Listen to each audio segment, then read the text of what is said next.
Құрметті оқушылар, ал енді келесі кезекте 2-17 сабақтың А тобына байланысты бірнеше есептерді мысал ретінде қарастыратын боламыз. Ең алдымен 571 жаттығудан бастайық. Бұл жерде есептің берілгені мынандай. Периодты ондық бөлшектердің периодтарын жақшаға алып жазуымыз қажет. Яғни мұнда периодты ондық бөлшектер берілген, оның периодын жақшаға алып жазуымыз қажет. Ең алдымен периодын анықтап алайық. Бұл жерде 0,8-ден кейін 23 саны қайталанып жатыр. 8 қайталанған жоқ, сол себепті 8 периодқа кірмейді. Периодқа тек қана 23 деген сан кіреді, өйткені 23 қайталанып жатыр. Демек, бұл жерде 0,8 периодында 23 деп жазамыз. Яғни, бұл аралас периодты ондық бөлшек, өйткені өтір мен жақшаның арасында сан бар. Егер өтірден кейін жақша, яғни периодты сан бірден басталып кететін болса, ешқандай сан болмаса, ол таза периодты ондық бөлшек болатын. Ал мұнда сан бар, демек аралас периодты ондық бөлшек. 6-шы есептерді осылай қарастырайық. -4 бүтін, мына жақта байқап отырсаңыздар 0,137 деген сан қайталанып жатыр.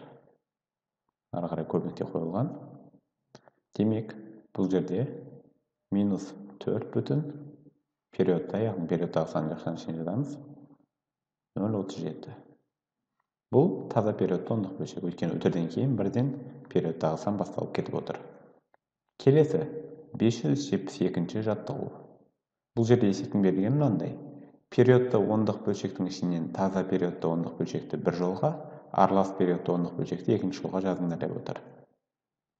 Есептің берілген қазірге жазған жоқпын, бірақ мен сіздерге бірнеше есепті таза немесе аралас екенін анықтап көрсетейін. Мысалы үшін мына бағанға біз таза периодтағы ондық бөлшекті жазатын болсақ, ал мына жаққа аралас периодты ондық бөлшекті жазайық. Демек, бізде мысалы үшін бұл жерде -3 бүтін, ары қарай 3 жалғасып кететін бөлшек берілген. Бұл таза периодты ондық бөлшек. Өйткені бұны периодын жақша ретінде жазатын болсақ, период өтірден кейін бірден басталып кетіп жатыр. Егер өтір мен жақшаның арасында сан болатын болса, онда аралас периодты болады. Таза периодты түсінікті болды деп ойлаймын. Ал аралас периодтыға мысал қарастыратын болсақ, мысал үшін бізде ол жерде мынандай сан бар. 9,4, 28. Демек, бұл жерде жақша түрінде жазатын болсақ, 9,4 периодта 28 болады. Көріп отырсыздар, өтір мен жақшаның арасында қандай да бір сан бар. Демек, бұл аралас периодты ондық бөлшекке сәйкес келеді. Тура осылайша қалған өрнектерді де таза немесе аралас периодты етіп, бөліп, екі қатарға жазып шығыңыздар. Ал енді 574-ші жаттығу.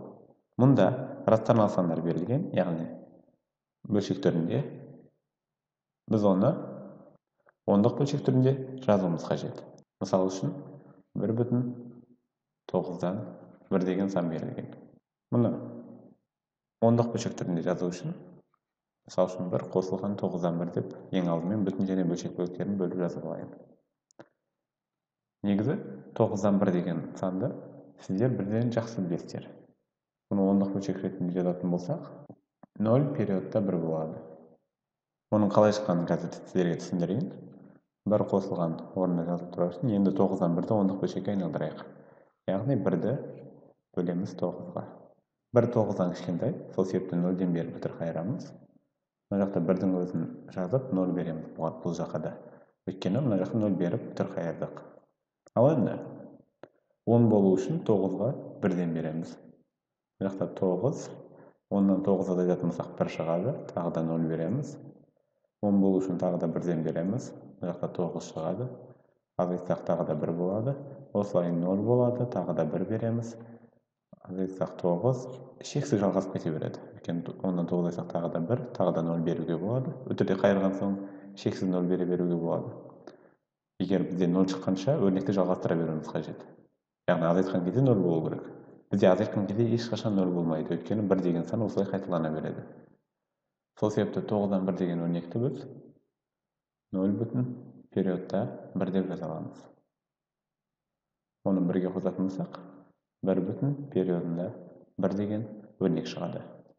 Тура осылайша сіздер бүтін және бөлшек бөліктерін бөліп алып, сосын бөлшек бөлігін ондық периодтық бөлшектерінде қалған есептерді жазыңыздар.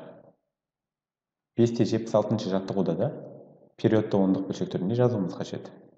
Бұл жерде бір мысал келтіріп кетейік. Есеп толық түсінікті болу үшін.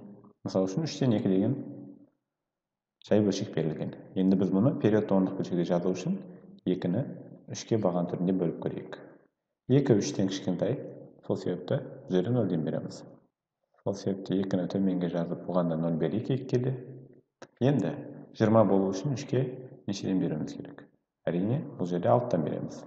Өйткені 20-ға ең жақын сан 18. 6-ны 3-ке көбейтеміз, 18 болады 3-тің кестесінде ең жақын сан. Азайтамыз 2 шығады. Тағы да өтір қайырған соң тағы да 0 беруге болады. Демек 20 болды тағы да 6-тан береміз. 18 азайтсақ 2. Осымен ары қарай жалғасып кете береді. Тағы да 0-ден бересіздер. Негізінен есепті 0 болғанша жалғастыру керек, бірақ бізде бұл жағдайда 0 болмайды. Өйткені осы өрнек ары қарай шексіз осылай жалғасып кете береді. Демек, бұл жерде бұны жазатын болсақ, 0,6 ары қарай шексіз жалғаса береді. Немесе 0 периодында 6 деп ондық периодты бөлшектерінде жазамыз. Осылайша қалған есептерді жалғастырыңыздар. Осымен А тобында қарастырған есептеріміз аяқталды. Ал енді қалған есептерді осы мысал негізінде өздеріңіз шығарыңыздар.